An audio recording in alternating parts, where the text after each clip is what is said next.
So in the last class, we talked about reflection. Reflection is what happens when light hits a boundary between two media, medium 1, medium 2, and some of the light bounces off.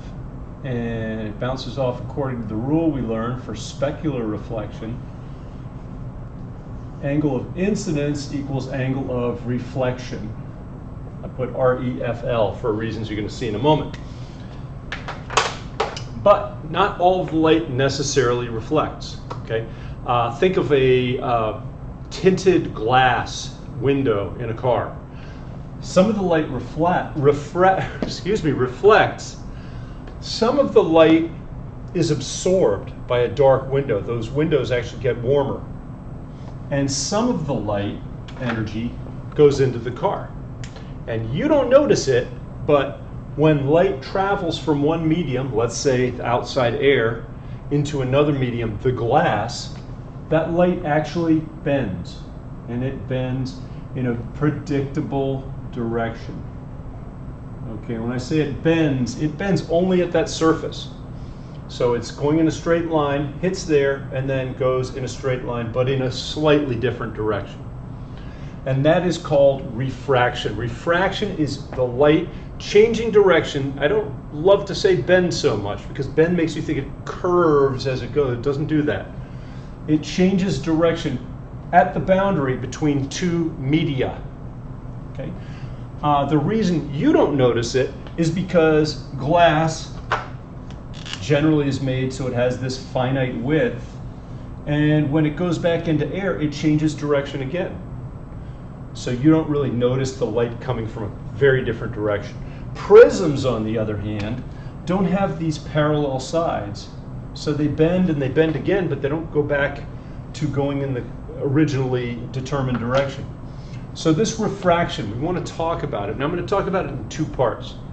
First part I'm going to talk about is just conceptual, how to visualize what goes on. And to understand that, we have to understand that the difference between these two media is that the speed of light might be different. Speed of light, okay? So let me actually just put V here, V1 and V2. Okay? And when I drew that arrow, it was because I was thinking of this as being air and this being the material, the glass or water or oil or something. Okay, and so if this is the case, if this is air, the speed of light is c, 3 times 10 to the 8th. And I've said that's the fastest anything can go. So by default, this is going to be slower. Okay, so this is a slower medium. And when it goes from a fast medium, where light travels fast, to a slower medium, it bends towards the normal. Okay? Fast to slow, light bends, changes direction really, toward that normal line that we learned to draw for refraction. So light bends towards the normal. Here's what I mean. Here's where the light hits. Here's the normal line.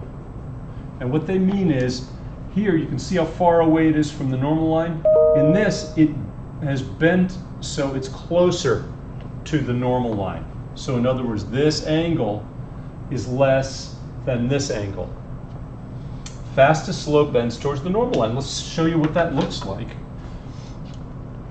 Let me just do one ray here, and I'm hoping you can see it. Here is the light coming in, a pretty big angle from the normal. And then here, it's closer to the normal line. Hope that shows up.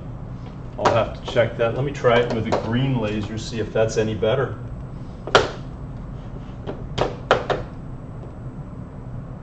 And you can sort of see, here's the angle from the normal there, and it's closer to the normal there.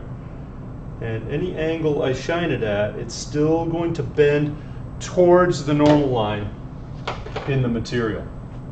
So that's the general rule for refraction. When it goes from a fast material to a slow material, bends toward.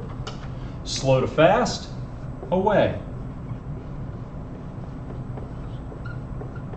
away from the normal line. It gets farther away from the normal line. Now notice it's not the same side, right? You're measuring from the normal line in the new medium. I can actually, if I just shine a light like this, from slow to fast, it will move away. In other words, it doesn't go in a straight line, it moves away from the normal line. I can demonstrate that pretty easily. Let me do multiple rays just because I think it'll show up a little better. And you can see here it's going in. When it goes in, it's going towards the normal line. When it comes out, it goes away from the normal line. So picture those lines like this, and then it comes out at a much greater angle. So came in like this, or comes to the boundary like this, and goes out of the material like that. Okay, how to visualize this. This is an imperfect analogy, but it's used an awful lot. Let's suppose this is something that a car would move slow on. Sand, for example, deep sand. And this is pavement. Okay, and let's suppose this car is rolling like this. When this wheel hits the sand, it stops moving so fast.